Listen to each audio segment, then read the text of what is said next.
พระชัยสุริยาเอผู้มีพาพระเพิ่มไปมาเหสี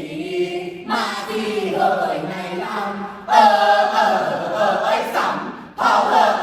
เข้าปลาไปไม่เบานารีที่เยาก็เอาไปใน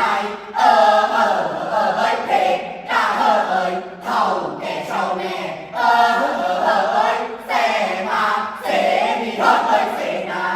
ก็มาในลำสัมเผาตีมาละชอไป